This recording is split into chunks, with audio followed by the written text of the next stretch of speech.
NKC Art. Okay, in order to finish your close-up dragon eye, go to your gallery and open up your drawing from last week. You're going to pick out the color for the center of his eyeball. I've already filled that pupil in with the color black.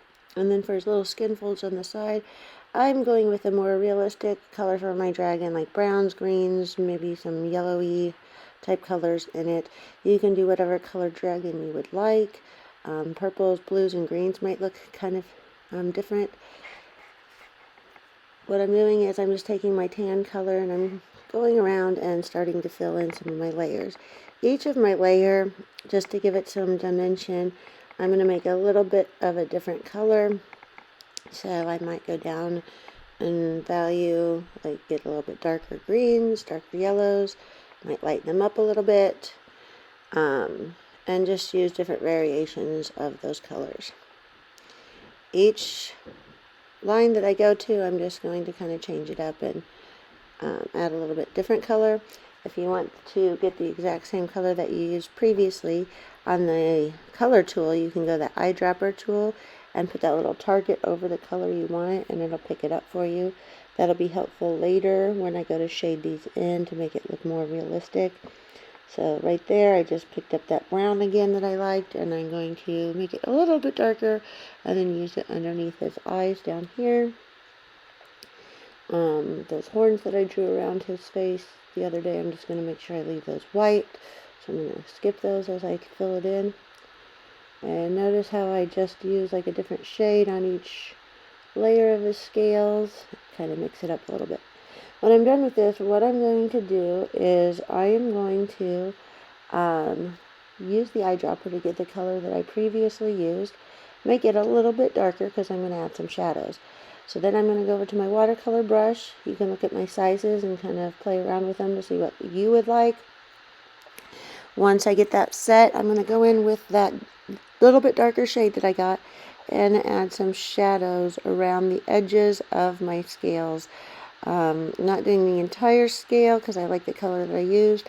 I'm just adding a little bit darker shade to it, and then as I go to each scale row, I'm going to pick up the color that I previously used, and then I'm going to make it a little bit darker and do the same thing with my watercolor brush.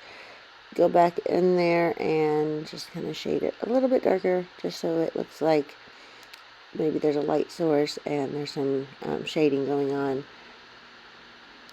underneath his eyes.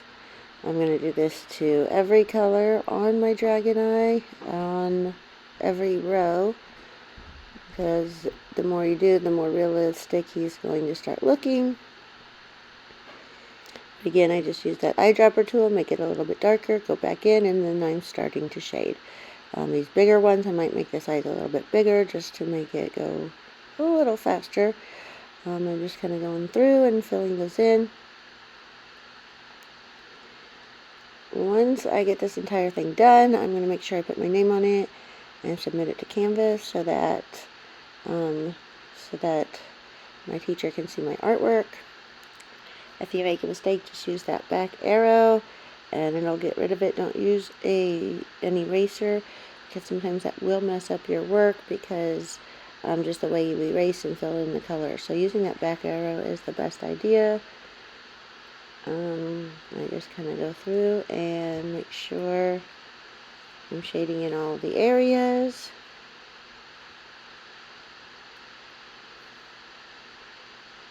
And it's okay if the shading color is about the same color as the next row. That'll actually kind of blend in a little bit and it'll look fine.